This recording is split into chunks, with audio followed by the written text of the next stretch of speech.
New character, new Lost Sword video. It's time we talk a little bit about Palamedes, where she's on the tier list and why this is the new Crit Queen in Lost Sword.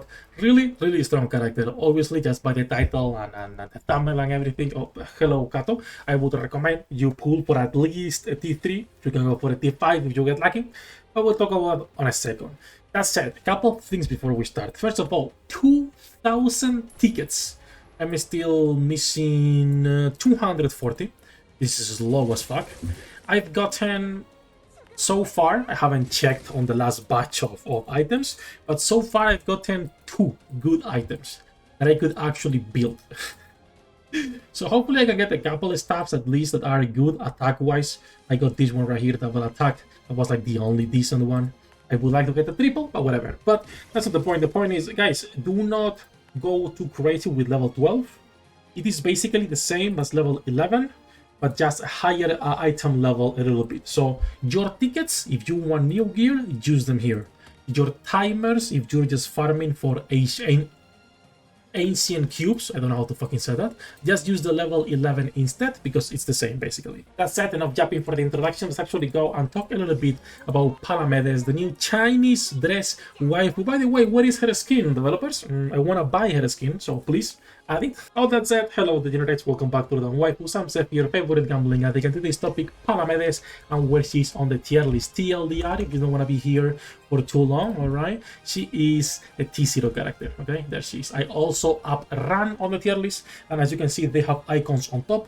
Run for high investment, and Palamedes to be paired with any character, pet, or skill that can apply restraint, right? Since she needs that for her damage. We'll talk about that in a moment.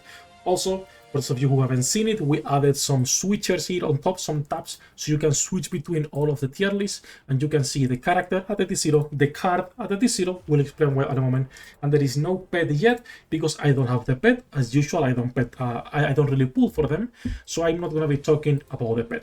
That's it, enough jumping. Let's actually go over her kit, what's going on with this girl, and why it's worth getting her and investing in her if you can. And Kato, what do you want, girl? So her kit is pretty straightforward. We're talking about a passive that will give her critical hit chance and attack. She gets a lot of crit on her own, so this is already 88% attack and 15% crit chance at level 5. Then we're talking about the second passive doing multiple things. The first one is going to be reducing the cooldown of her active skill anytime the enemy is affected by restraint. And restraint seems to be any sort of CC, okay? So your root, your stun, your fear, etc. I think it's any sort of it. If it's not any, please correct me if I'm wrong, obviously. And this will be reducing the cooldown of the active skill by 10 seconds, which this is a 12-second cooldown. Meaning you are going to be spamming her skill. As long as you have at least 1 or 2 sources, good sources of restraint, she will spam her skill, her active, and that's where most of her damage is coming from.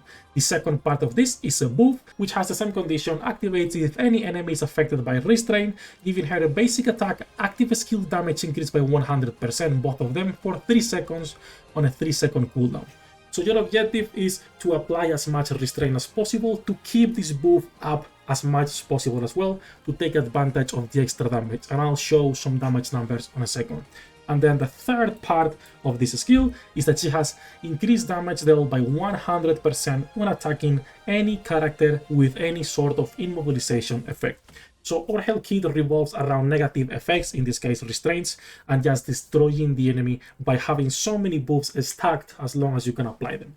Your active skill, which is the one you can spam, will be dealing damage to all enemies, and also you're going to be able to stack additional damage on your own at 10% up to 3 stacks for 10 seconds. So the more you spam restraint, the more you can also stack this effect and get 30% additional damage, which is crazy, not gonna lie. And then her ultimate skill, pretty good damage, 1152% of attack to all enemies, increasing her own critical hit chance by 15% for 16 seconds. So this is a character that off the bat, her kit on paper was looking a little bit underwhelming, and the moment we got her, it's actually crazy. Now, since she gets so much crit chance on her kit already, this is a character you can actually go ahead and build full crit. Now, my friends are having better results, having at least 1 attack, some of them having 2 attacks. There is 1,000 different factors to this, so you guys can try what works best for you. I didn't get any attack and I don't want to use my stones because I am quite stingy with this resource.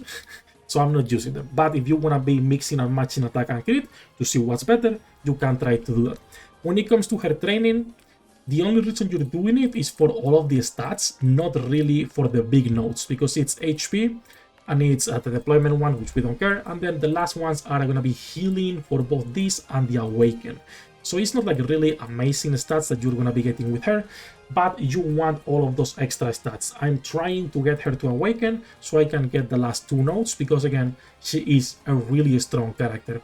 Now, the reason I was putting her card at T0, even though she's doing more damage with the Lua card, what a surprise to no one, this card keeps being like the staple card for any DPS, but her card is really strong. We're talking about 60% melee attack, 10% ignore damage reduction, and 60% critical damage. This is permanent at the beginning of the battle, cannot be removed. So we're getting 60% crit, 60% attack, and 10% ignore damage reduction. Really good card for any knight, any character that can benefit from melee attack. Really nice card. That's why I'm putting it at T0, because it's a universal one you can use kind of anywhere.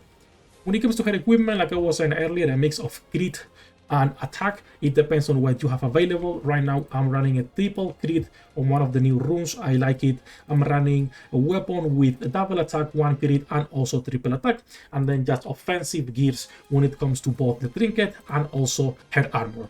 So that's basically a little bit of a TLDR on how to build her. And now while my characters keep farming, by the way, her animations are fantastic. I think it's one of my favorite characters so far. When it comes to her damage numbers, it's been pretty good. You guys can ignore the chats or read them, whatever you want to do. If I scroll up a little bit here, so I was starting, right? And this was before T5. This was a T4 character. And this was 800 mil on element versus Ran and Lohengrin, obviously not on element, but still the difference in damage was crazy. And then taking her to Co-Queen, which is off element at the T4, she was doing 600 mil versus 100 and 350. Then I removed Neo Bediver from the team to see how her damage was going to be compared. And as I was saying earlier, if you don't have sources of restraint, I feel the best combination you can be running is Neo Bedi and Belsay. Easy combination, good characters, can provide a lot of buffs for Palamedes and any character. You are not going to be taking advantage of her kit. She has a really good kit if you can take advantage of it, right? So if you can actually build around those restraints, her damage skyrockets like crazy. If you don't have that, she's still a T1, almost T0 character, but loses most of her value. And then I put her, once again, elemental advantage. I just went and did 1.2 build, and then using the Lua card a little bit more, doing 1.3. I have another picture on Kraken, which should be this one right here, doing 1.4 in total, and she was doing 800 on Kraken. So depending on your investment on some of your other characters, she might be better than your Lua, she might be better than your Anessa, she might be better than most of the characters at T1. Even Eva, Lohengrin, characters like that. Depending on your investment, she will be out DPSing them even on their element, which is kind of stupid, not gonna lie. Again, depends on investment, depends on gear, everything you have. When it comes to pets, funny enough, I was trying Phoenix. It's not working as good for me. The Lohengrin pet is just too good. Even for a character that's based on crit, the Lohengrin pet is just too good. This attack speed buff is fantastic. This 20% is really, really good. I have not tried using, for example, when it comes to the weapon, using something like this, right, for the extra attack speed buff. I don't think it's gonna be worth it, but I might try later to see how actually it fares. That said, those are the reasons as to why basically we're putting her on T0. And the reason why we ran to T0 was because after the last update, she's basically, or she was the strongest single target damage dealer for most of these bosses. Now she has some actual competitors with Palamedes. But yeah, Ran has become a really, really strong character. She was always good, and the buff just made her better. I cannot speak on the pet, so I'm not going to be talking about it. When it comes to recommending pulling for her or not, I'm going to be 100% honest. Of course you should be pulling for her. I always say the same thing. Lost Sword is a game where you do not pull for reruns. In my opinion, only new players should be pulling for characters like Tiamat. Nothing else. I don't recommend pulling for Guinevere. I don't recommend pulling for Summer Merry. I don't recommend pulling for Lua, and I have even problems recommending pulling for Ran because you either get her to T5 or you don't get her, right? Well, you can get Tiamat, which is one of the strongest amateurs in the game, or Palamedes, now even competing with all of these characters. Lost Sword, since the release of the game, the worst banner, and by worst is stretch, is Lisa. Since the release of the game, or Kai and Lisa are the worst banners since the release, and they are both still fantastic characters. That's what I say. It's really hard recommending pulling for anything that's not new in this game, because we know every new character is gonna be a T0, guaranteed. This game will keep power creeping, and it will keep happening as new characters release. So in my opinion, always save for the new character, in this case Palamedes. Try to get at least a T3 with her card.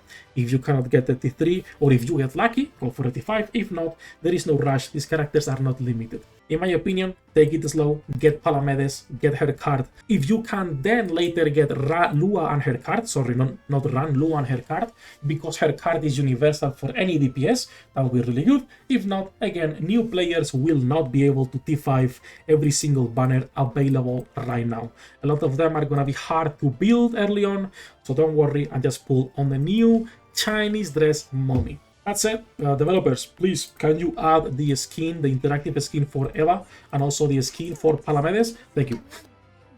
Enough ranting, that's gonna be for this video. Basically, I just wanted to jab a little bit about the new girl. In my opinion, worth getting 100%, as long as you can sustain her sources of restraint, like I was saying earlier. I think that's like her only downside, is that you need specific characters to make her work. But if you have those characters, she is amongst the strongest damage dealers in the game right now, by far. Enough japping, we are live every single day. Links in the description down below. Good luck with your pool, the internets, and I'll see you in the next one.